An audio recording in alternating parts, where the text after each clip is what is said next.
On this edition of CAPS 13 News, PSU alumni gather to experience Block 22. Plus, elementary school students visit PSU for a hands-on activity. And two groups of students work together to create something special for the Crawford County community. All that and more coming up on CAPS 13 News.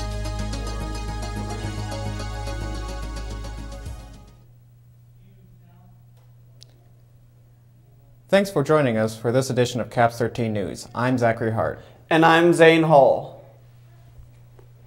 Pitt State alumni gathered in Block 22 recently for a Crawford County guerrilla gathering. The gathering included a catered dinner, discussion of university news, door prizes, and a tour of Block 22. Brianna Price gives us a look at the event.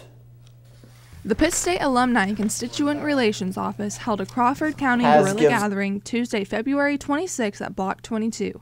The guerrilla gathering brought together PSU alumni from various years, completely selling out tickets prior to. You know, we travel all over the country, in fact all over the world, to do guerrilla gatherings, and they're great events where we bring alumni together to talk about what's going on campus. But this week we thought it'd be fun to do one in Block 22. And really share our excitement about Block 22 and what it means to the community and how it looks. John Bartlow, Director of Alumni and Constituent Relations, has a hand in Pitt State's guerrilla gatherings. Bartlow said the gatherings are a way to feature new aspects of campus. So we do around 70 various types of guerrilla gatherings throughout the country during the course of a year. So we really try to vary them so we can attract as many different types of alumni as we can. PSU alumnus Neil Pulfer attended Pitt State from 1962 to 67 and received a business degree. Pulfer has gone to several previous guerrilla gatherings along with Tuesdays. I thought it's the largest, I believe, that I've ever been to. And I was really glad to see a large group show up. Pulfer said he and his wife attended Tuesday's guerrilla gathering primarily to see Block 22. Well, I think everybody's excited about Block 22 and the opportunity to come and see it and find out more about it. So I think it's very good to have it here. Scott said these guerrilla gatherings are a way to create interest, enthusiasm, and passion for the university and to gain alumni support. Bartlow agrees. I think these events are important because our goal is to get our alumni excited about what is going on at Pittsburg State University. And so we talk about the past, we talk about current events, we talk about the future, and so this allows them to see, you know, how the university has evolved and that we're still healthy and there's new and exciting things going on. So it's always good to get folks back to campus and talk about what's been going on. Since Tuesday's guerrilla gathering was sold out, at least 3 more similar gatherings are planned for April, also in Block 22. For CAPS 13 News, I'm Brianna Morey Price. Stand by. Third grade students from Westside Elementary attend STEM-like sessions in the Technology Education Lab at Pittsburg State University. Students are guided through an activity and learn a concept. Each session lasts 10 minutes. The sessions are taught by an elementary ed major and a technology education major. Byron McKay, Assistant Professor for Technology Engineering Education, tells us what PSU students get out of this program. Our students get valuable experience. They get the chance to come up with a lesson, make the lesson plan, get prep for everything. They get a chance to do it. They get a chance to interact with students in classroom management. Then they get a chance to see from their mistakes because they're going to do it again, and they get a chance just to fix them.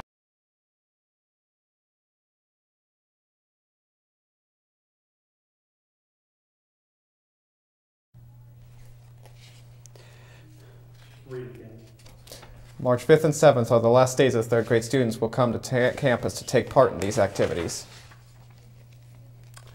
Both manufacturing and mechanical engineering technology students join forces using their senior design projects to better the community around them, specifically helping people with disabilities become more mobile around Crawford County. CAPS 13 Caleb Withno has more on the project. A mandatory class project has turned into a unique and practical effort to help the handicapped in Crawford County. Manufacturing and engineering technology majors have joined forces for a 2-semester-long senior design project to complete their degrees. After teaming up with the Crawford County Live Well Association, the senior design group has embarked on building a handicap-accessible pedicab. I talked with team leader Mitch Yeomans on how this group discovered this need in the community and how they went about creating the designs.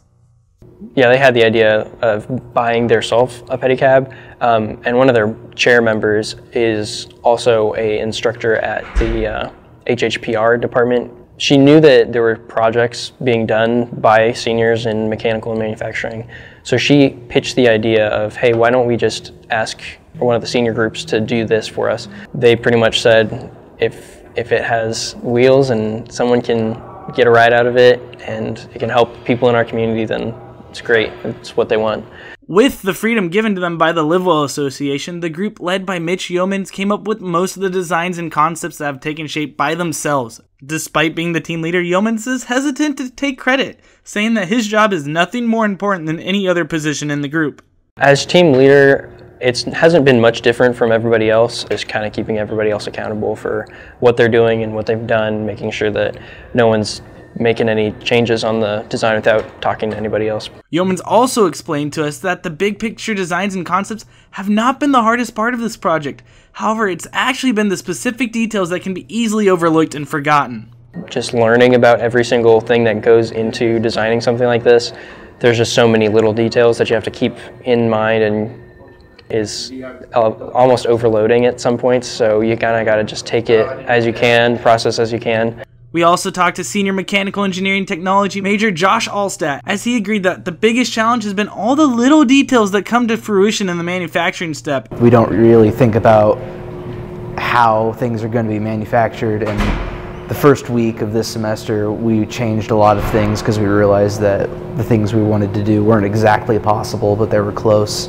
I asked both group members what the most rewarding part of this project has been, and the answer was unanimous. Seeing our client, he's really pleased with what we're doing so far, and he's always just super excited every time we report that we have progress. Once we deliver the final project, that's going to be the most impactful part of the whole thing, I think, and seeing everybody who's excited and who's been waiting for it, and them seeing what we have for them. The project is due the 22nd of March, and despite some parts shipping later than anticipated, the group fully expects to have the completed project done by the class deadline.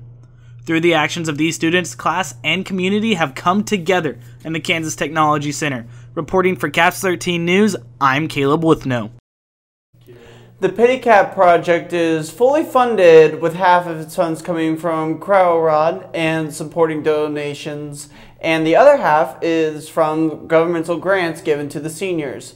The Crawford County Livewell Association hopes to utilize the Pedicab as one more step towards making the county more accessible to citizens. Pittsburg State hosts a Drone 101 workshop to educate teachers about drone technologies. Teachers from around the state of Kansas in technology, agriculture, physics, and journalism learn all about how to use drones to teach their own students. Lessons include the FAA regulations of flying a drone and the drone's use in mapping. They also got a chance to practice using a drone in the Pitt State Student Rec Center. Drone technologies are changing daily. There's new things being added. I mean, what they learned this week here in a month, there'll be something new out. It's starting to affect so many aspects of our lives, so many aspects of industry, and there's more and more. Every time someone discovers something new, and someone else figures out a way to use it a different way or develop a new software, it's becoming a daily part of our lives. The total number of drones registered with the FAA reached more than 1 million in January of 2018. Coming up on CAPS 13, a Southwest Missouri museum showcases the history of a war between Kansas and Missouri. Plus, one local business owner is working with PSU students to bring a new center for families to Pittsburgh. We'll be right back.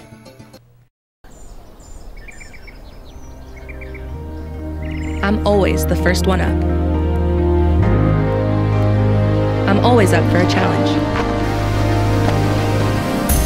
I'll overcome any obstacle. I don't believe in limits. I refuse to be average.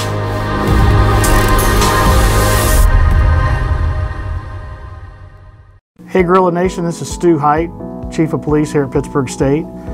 Hope you're off to a great semester, and we want to just give you a couple of reminders of how to take care of your valuables. Please don't ever leave them unattended for any length of time at all. We live on a very safe campus and a very safe community, but you can never be too safe. So if you ever need anything, if you have any questions, any concerns about anything ranging from parking or just safety and security, please feel free to call us anytime, 24 hours a day, 7 days a week. Go Gorillas!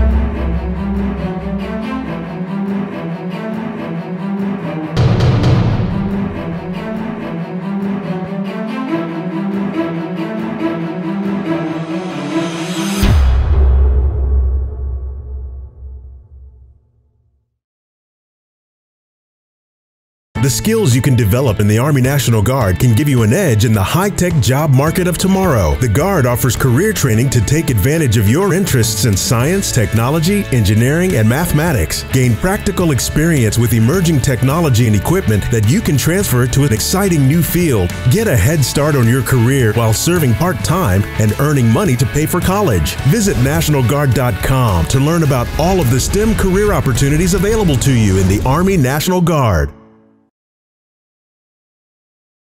There is a little museum in southwest Missouri called the Bushwhacker Museum. It tells us about the border war between Kansas and Missouri prior to the Civil War, as well as the history of Vernon County. Here with the story is Barrett Young.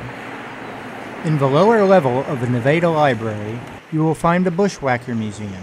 Will Tollerton, the museum coordinator, explains what the museum has to offer. This is local history, and we cover the entire history of the county from the earliest days with the Osage Indians, who were the Native American tribe here. Then the first European settlers came in the early 1800s, the settlement of the county, founding of the county officially in 1855, and on up through the Civil War period, late 19th century, the development of agriculture, railroads, the state mental hospital, and into the 20th century. Well, Bleeding Kansas is the time period referring to the years 1854 through 1861, just prior to the Civil War.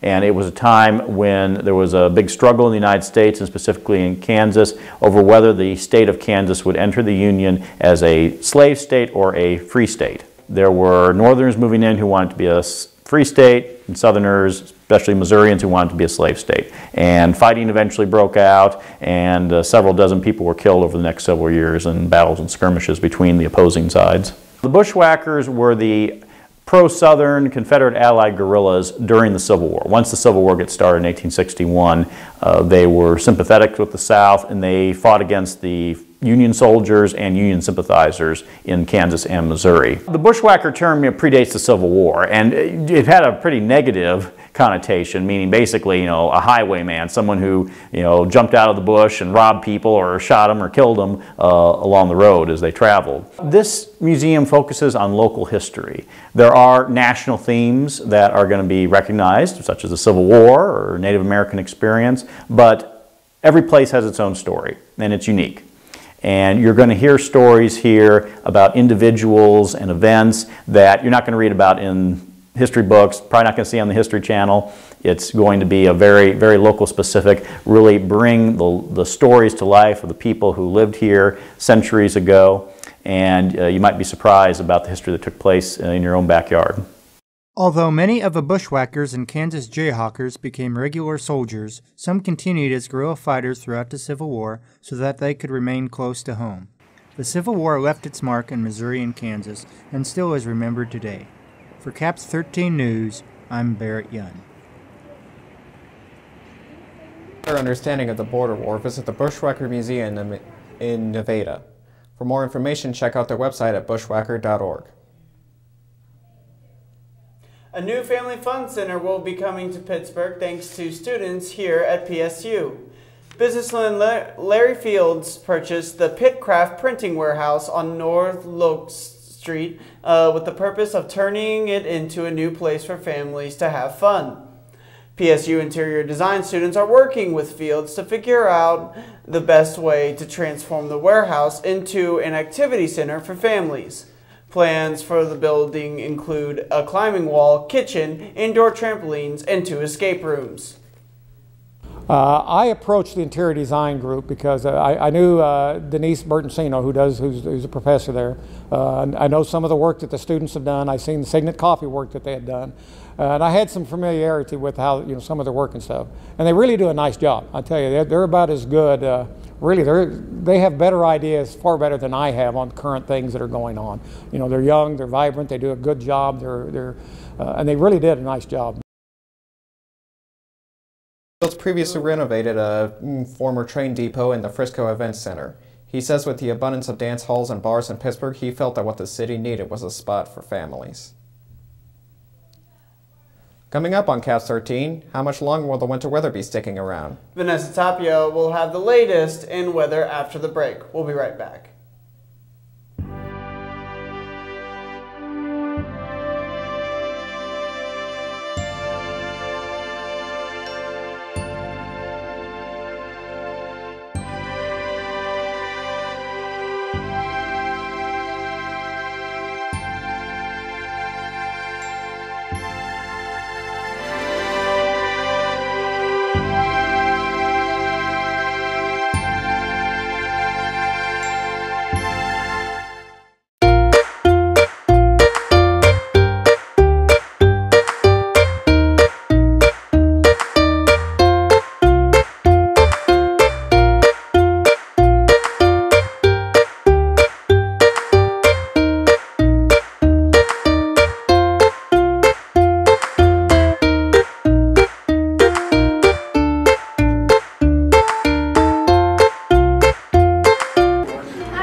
It doesn't say we have any reservations. What do you mean you don't have any reservations? I'm sorry. I came in and reserved this yesterday. I guess they didn't. Come on, let's get it together. My coffee tasted horrible this morning. I didn't study for my test and I failed it. You're just adding on to my day for no reason. I wasn't working yesterday. I wasn't the one that. Come, get on it. I don't know. Is there something we can do? Are you having a hard day? So is the person you're yelling at. Don't be part of the problem.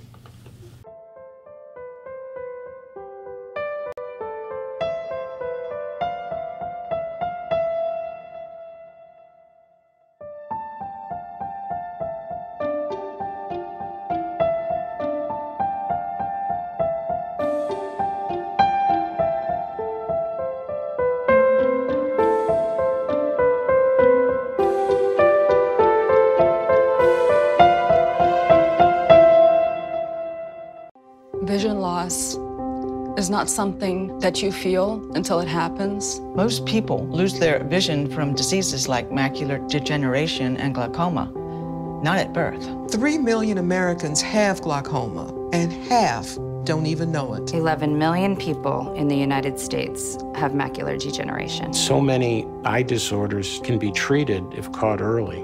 Make a plan today to get your eyes checked. Visit brightfocus.org to learn more. March is right around the corner, but there is no sign of spring yet. This afternoon, we will have a high of 32 and a low of 23, with the wind chill values as low as 17. On Friday, it will be partly sunny with a high near 48 and a low of 26. Expect light and variable wind of up to 8 miles per hour this Friday evening. Saturday, during the day, it will be mostly cloudy with a high of 39 and a low of 20. Rain and snow is likely between 7 p.m. to 9 p.m. Then there is a 90% chance of snow after 9 p.m. all the way to noon on Sunday. The high for Sunday will be 21 and the low is around 0, so make sure to bundle up if you need to go out. It will be mostly sunny and cold on Monday with a high of 20 and a low of 7. Tuesday and Wednesday will be fairly sunny with a high of 29 on Tuesday and a low of 13 on Wednesday. Expect a high of 38. Coming up in sports, Pitt State Athletics had a successful weekend. Caleb Withnow has more in sports after the break. You're going to need me. You're going to need us. All of us. You're going to need our help with your water, your air, your food. You're going to need our determination, our compassion. You're going to need the next generation of leaders to face the challenges the future will bring. And we promise we'll be there when you need us.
It was a very successful run for Pitt State athletics this week, as the Gorillas spread far and wide across both Missouri and Kansas.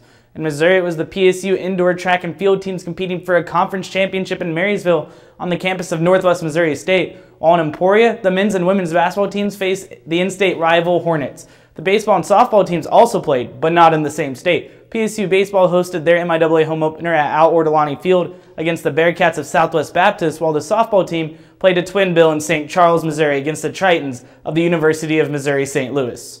First, let's take a look at the women's and men's indoor track and field teams as they come into Marysville, Missouri, boasting a fine tradition under head coach Ross Jewett in the conference championship, as the men look to repeat last year's conference and national title, while the women will also be looking for more success as they hunt for their third consecutive conference championship.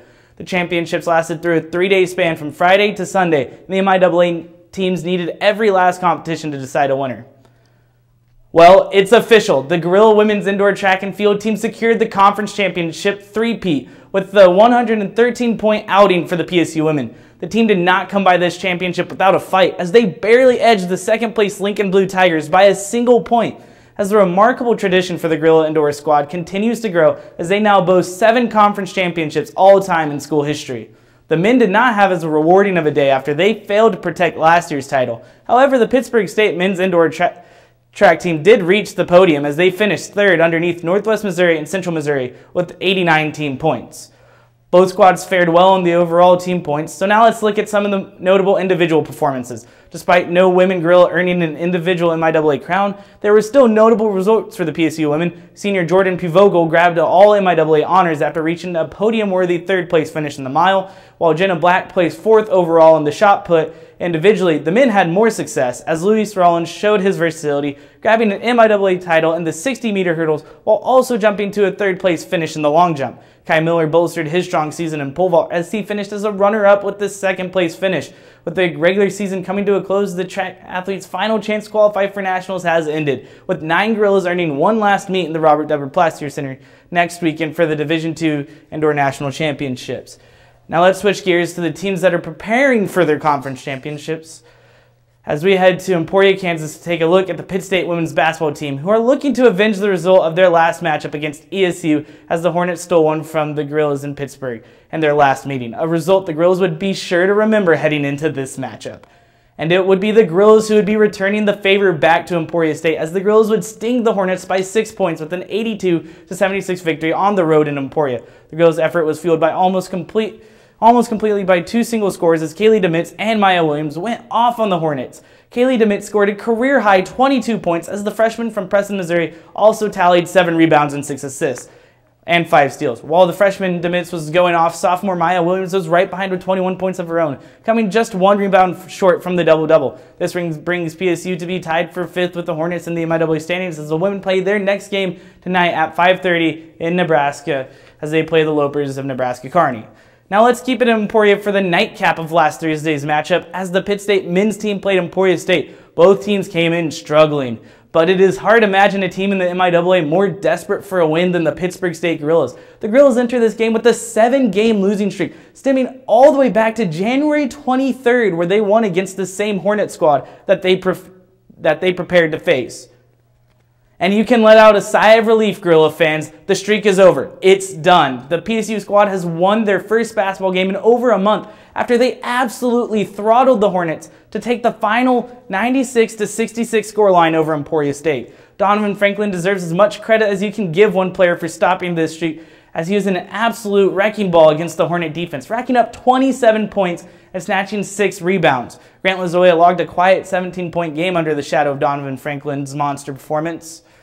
Men's basketball also played tonight in Nebraska with their game tipping off at 7:30.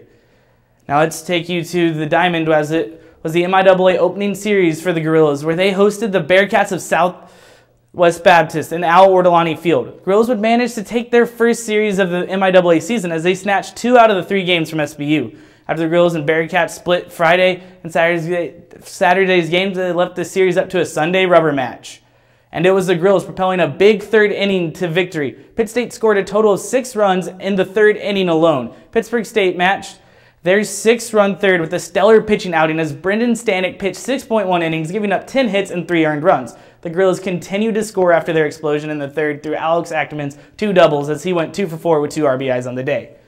Now that we've made our stop in Pittsburgh, let's head east on I-44 to St. Charles, Missouri, as the Pittsburg State softball team looked for their first series win of the year against the University of Missouri, St. Louis. This game was tight until the top of the final frame in the 7th, where the Gorillas entered down by 1 and left up by 4. A total of 5 runs were scored by the Gorillas in the 7th inning, with 3 of the assurance runs coming from Katie Kikowski as she ripped a 3-run homer down to steal the game. One for Pittsburg State. Kikowski would finish going 2 for 4 with 3 RBIs off her 7th inning blast. Shelby Smith would pick up the win after a very efficient 6.1 innings, pitching, giving up 7 hits and only 1 earned run. Now let's take a look at the game 2, as Pitt State has a golden opportunity to record their first series win of the year. And that's exactly what they did, and without question, as this game didn't even include all 7 frames, as a steady stream of runs by the Gorilla Bats run-ruled the Tritons before the 7th. Nothing more can be said about this game without talking about the pitching performance by Hallie Bryn, as she pitched all 6 innings, allowing only 3 hits and no runs scored, all while recording 6 strikeouts. A masterful display of pitching put PSU well in the driver's seat. Pitt State's offense also answered the call as they managed to score a run in every inning except for the 3rd, including 3 runs in the 6th inning off of 3 consecutive singles by the Gorillas, effectively ending the game. First baseman Mackenzie Goswick led the way from the batter's box, going 2 for 3 with 2 RBIs and a double in Game 2. With the Gorillas softball team gaining some strong motivation heading into their MIAA home opener this Friday and Saturday against Missouri Southern, the softball team, with the victory from the softball team, every Gorilla athletic squad enjoyed success in their respective sports this weekend. That'll do it for This Week in Sports. Be sure to join me next week from Municipal Auditorium in downtown Kansas City, where I'll catch you up on all things happening in the MIAA Basketball Conference Tournament. We'll be right back after this.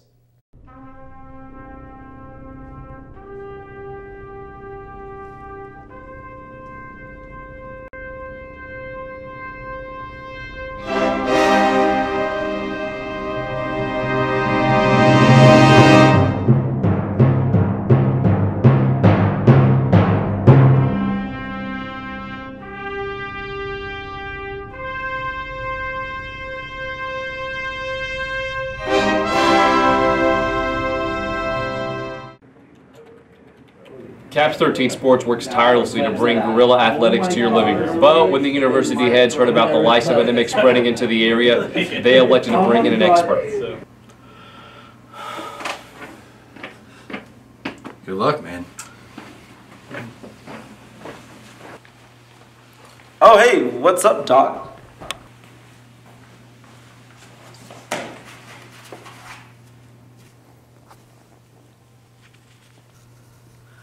Is everything okay?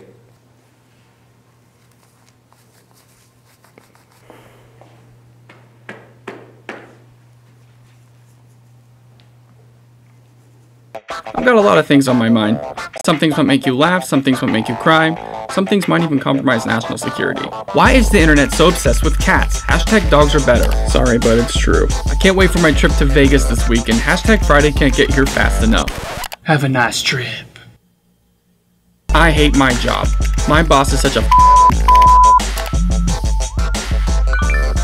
Oh, crap.